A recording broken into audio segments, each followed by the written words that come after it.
Pasient müraciət eləyib ki, qollarında səpkilərlə pişik saxlayır. Pişiyin də baxırsınız burada bığında bir dənə tük zədələnib. Keçdiyi bax qulağına. Qulağında yaşıl rəngdə tükləri indi sizə göstərəcəm. Zədələnmiş, göbələklə zədələnmiş tükləri.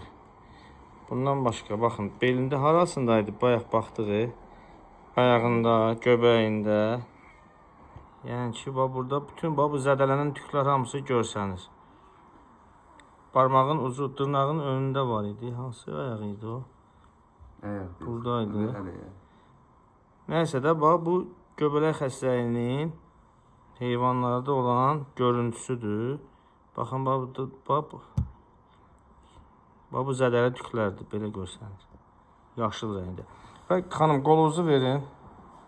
O birisi qolundaydı. Bir dəqiqə. Baxın. Bax, həmin o yaşıl tüklər burada da özünü göstərir. Yəni mikrosporiya göbələk.